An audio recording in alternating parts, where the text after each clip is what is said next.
Le Capteur qui d'ailleurs est un peu malheureusement à la une de l'actualité en ce moment, de l'actualité strasbourgeoise pour des raisons financières. Hein. Bon, c'est les DNA surtout qui ont fait un article là-dessus qui a un peu fait beaucoup parler, que le Capteur serait menacé par un déficit de 38 000 euros. Racontez-nous qu'est-ce qui s'est passé. Alors, c'est pas venu de pauvre d'un seul Oui, coup, hein, c'est quelque au chose fur qui et à s'est mis mesure. en place au fur et à mesure des années, qu'on a anticipé, qu'on a essayé d'anticiper, puisque déjà en 2007, on était allé voir la ville de Strasbourg pour leur dire, écoutez, voilà, d'ici quelques années, on ne sait pas encore exactement si on arrivera à maintenir le niveau de fréquentation déjà, et puis à nous maintenir dans les clous avec le peu de moyens qu'on a, puisque on fonctionne sur nos propres deniers à 95%, on va dire. Ouais, ce qui est assez rare hein, dans le théâtre de manière générale. Alors c'est vrai que vous paraissez quand même assez pessimiste hein, au regard de cet article. Le journaliste qui était Serge Hartmann a même annoncé qu'il s'agirait peut-être de la dernière saison du Capteur. C'est grave à ce point ou, Oui, non, on commence à se faire à l'idée qu'on ne va pas pouvoir continuer la saison prochaine dans ces conditions-là. Et comme je viens de le dire, c'est pas faute d'avoir alerté la ville de Strasbourg, puisqu'on se dit, voilà, un peu naïvement, on se dit, ah, tiens, au bout de 20 ans quand même, on doit quand même faire partie du paysage culturel, ils doivent quand même un petit peu tenir à nous. Donc on a essayé de voir ça, voilà, il y a quelques années, il y a 3 ans, on a commencé à proposer des projets de relocalisation dans des locaux qui appartiendraient à la ville, d'essayer de trouver des solutions. Il y avait un projet à la fricheletterie à un moment. C'est toujours en cours, d'ailleurs. C'est toujours en cours. Mais bon, j'ai assisté au conseil municipal où il y avait une interpellation à ce sujet, mais visiblement, ça serait trop cher. Mais comme je dis, on le sait depuis le début, enfin depuis qu'on en a parlé, on sait que ça ne va pas se faire pour 2 euros, que ça va coûter des sous. Mais c'est maintenant qu'ils se rendent compte que ça va coûter cher. Au bout de 3 ans, maintenant c'est un peu tard. Quoi. Mais, oui, parce en quelque sorte, ils vous considèrent quand même comme faisant partie du paysage culturel strasbourgeois, parce que quand il y a eu les animations à la presqu'île Malraux, il y avait tout un passage sur le capitaine Schultz. Donc c'est qu'ils considèrent ça comme quelque chose d'important. C'est pour ça. Oui, j'étais content de me retrouver en grand écran là sur les façades de la Cité de la Musique. C'est vrai que d'un côté, on nous dit, bah oui, non, c'est vrai, vous faites partie du paysage culturel, il ne faut pas que ça s'arrête. Et puis d'un autre côté, il n'y a pas de choix. Je veux dire, les possibilités de choix, c'est pas maintenant qu'il aurait fallu les faire. Il y a déjà un petit moment. Et bon, comme ça a un peu traîné. Les choses ont commencé à s'accumuler à notre niveau, à savoir une fréquentation difficile ou pas régulière. On a fait un festival l'an dernier dans lequel on a investi aussi beaucoup d'argent pour le faire, parce qu'il fallait fêter nos 20 ans. Des créations qui n'ont pas toujours rencontré pas le succès, mais je veux dire la diffusion qu'elles auraient mérité, notamment sur les Brèves de comptoir, qui était un très beau spectacle. On n'a pas beaucoup vendu derrière, donc tout ça, c'est des sources de rentrée d'argent qui ne sont pas arrivées. Et du coup, en mettant ça, on a des charges fixes incompressibles, on va dire, qui ont fait qu'augmenter ces 5-6 dernières années. Enfin, elles ont toujours augmenté, mais là, on a commencé à accuser le coup à ce niveau-là. Et c'est pour ça qu'on a... Je crois, 2007 déjà, c'était donc encore Keller Grossman. Donc on est allé les voir déjà à ce moment-là pour leur dire, tiens, et un autre lieu. Alors on leur parlait à l'époque, on disait, tiens, et le Palais des Fêtes. Il y a un restaurant à côté du Palais des Fêtes. On est né là-bas, pourquoi pas? Et la réponse c'était, ah non, ça on n'y touchera pas, ce sera dédié à stocker des œuvres des musées. Un stock. Voilà. Et entre-temps, voilà, c'est en rénovation, ça va devenir un resto, une brasserie. Bon, voilà.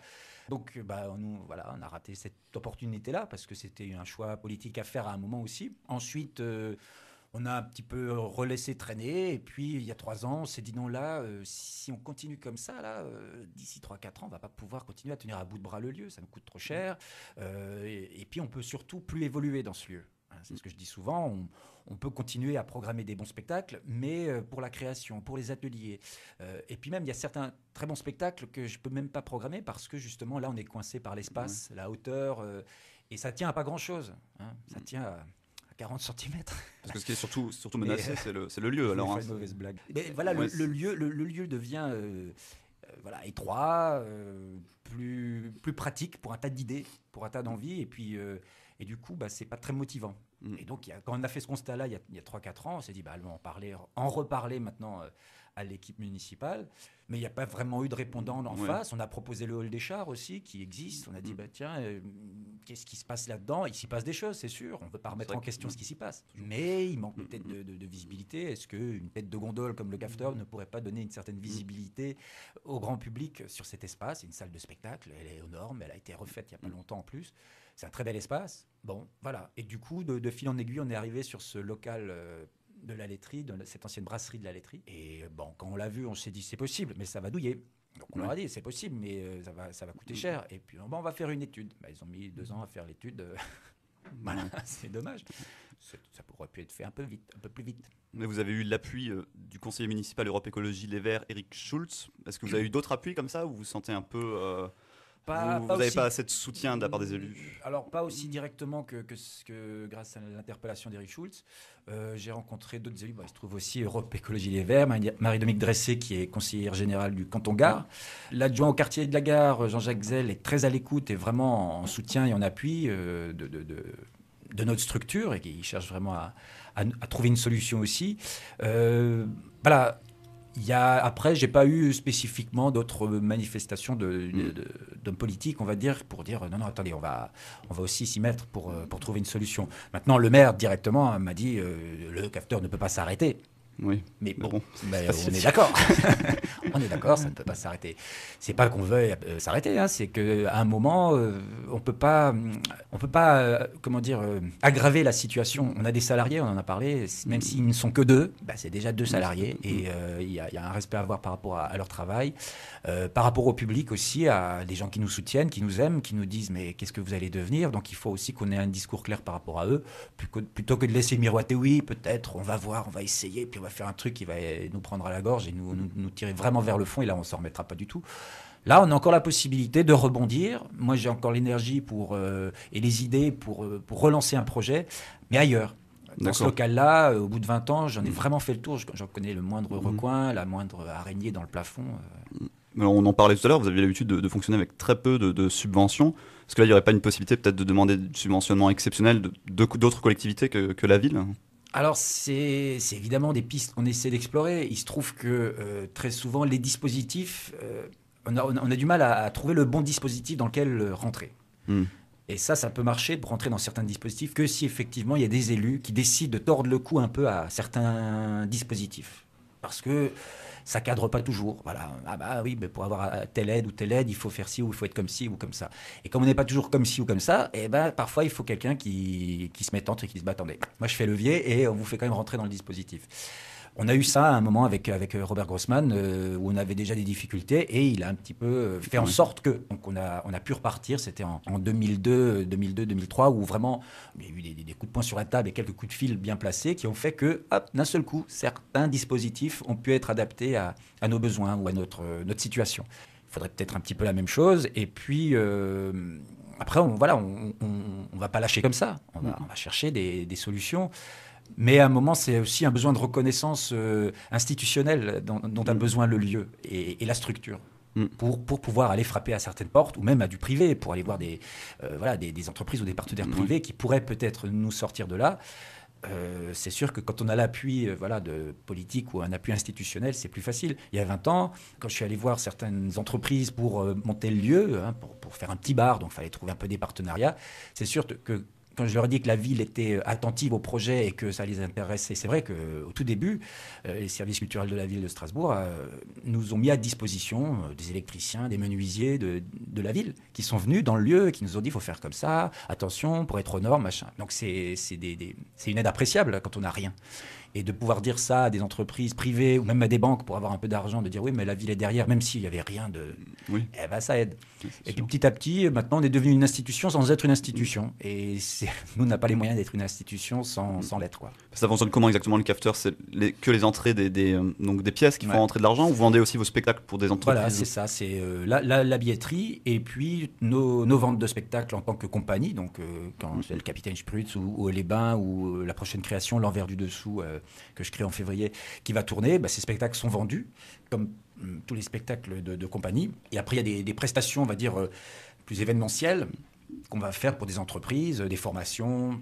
Qu'est-ce qu'on fait encore? Des ateliers. Puis j'ajouterais juste qu'il y a une spécificité au Cafeteur, c'est que ça reste une association et qui fonctionne avec des bénévoles pour faire tourner le lieu. Ils sont au bar, ils sont à la caisse, ils accueillent les gens. Sans eux, on ne pourrait pas évidemment supporter ça. voilà, c'est la complémentarité de tout ça qui fait que on a réussi à tenir au bout de ces 20 ans. Et puis aussi la confiance que nous font les artistes en venant jouer ici à la Recette. Je dis encore, c'est un risque partagé. C'est pas évident d'accepter des conditions financières. On ne sait pas ce qu'on va gagner. Voilà, dans le théâtre plus traditionnel, le spectacle est acheté pour la représentation, donc c'est confortable. Bon, on l'a jamais fait, et puis on s'en cache pas. C'est clair avec les artistes. Cette confiance-là aussi a fait que dans le milieu, on a parlé du cafeteur. Les gens disent écoute, j'ai passé 8 jours là-bas, c'était sympa, j'ai eu du monde. Il y a toujours des spectacles où il y a un peu moins de monde. Mais globalement, on repart quand même avec le sentiment d'avoir pu faire son travail dans de bonnes conditions. La scène, elle vaut ce qu'elle vaut, mais on a investi dans ce plateau pour que justement on puisse l'adapter. On peut faire de belles lumières, on a déjà eu des spectacles avec décor, on a réussi à les mettre dedans. Donc, avant tout, c'est un théâtre. C'est pas un bar, c'est pas un restaurant, c'est un théâtre. C'est un outil de travail. Et tout a été toujours fait. Enfin, moi, j'ai toujours fait en sorte que voilà, ça soit un outil qui évolue. Et maintenant, il peut plus évoluer. Quand l'outil évolue plus, le métier évolue plus. Enfin, moi, je peux plus faire mon métier. Les gens qui viennent y travailler le font pas dans des bonnes conditions. Et il me semble que dans n'importe quel secteur, on peut pas stagner comme ça. Mais ça coûte combien de produire un spectacle comme ça du cafeteur? Alors, une création du cafeteur, ça va s'échelonner entre 40 et 80 000 euros selon le type de création, on va dire. Voilà, c'est une fourchette. Un spectacle, par contre, comme le Capitaine Sprutz, coûte nettement moins cher à la production. Mais l'envers du dessous, qui va se créer là en février, c'est 4 comédiens au plateau, un auteur, un metteur en scène, une costumière. Voilà, ça fait tout de suite une grosse équipe. Au Les Bains, c'était une équipe de 11 personnes. Ouais. On a réussi. Alors là, on a trouvé des subventions, évidemment, mais les plus grosses subventions venaient ni de la ville, ni de la région, quoi. Ça venait de la DAMI, de la DRAC, d'autres structures. Ouais, de structures nationales. Voilà. Est-ce que vous ne pensez pas qu'à Strasbourg, parce qu'à Strasbourg, il y a quand même beaucoup de théâtres, le Maillon, le TNS, le TJP, les TAPS, qui sont des théâtres institutionnels et très fortement subventionnés, c'est presque des théâtres d'État, entre guillemets, en tout cas pour le TNS.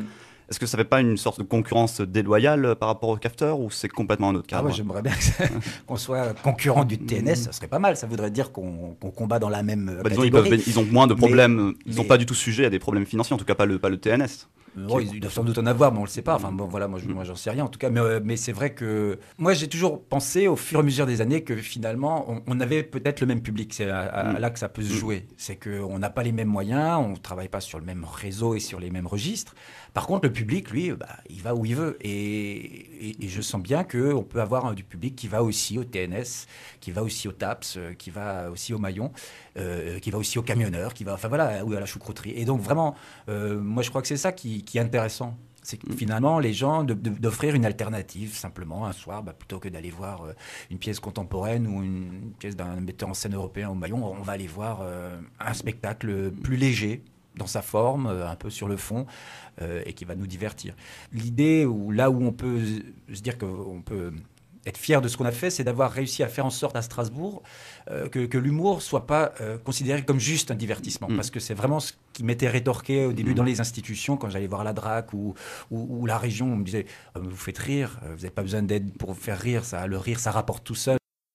Alors merci à vous trois, Ludivine Meyer, Olivier Thomas, alias Sir John, et Jean-Luc Falbriard d'avoir répondu à nos questions. Donc on vous souhaite beaucoup de chance dans la poursuite de l'aventure du cafeteur, malgré les quelques problèmes financiers. Et on est impatient de pouvoir fêter les 40 ans de l'association dans une vingtaine d'années. Ça sera génial. Et dans une grande salle. Oui, dans une grande salle à Strasbourg.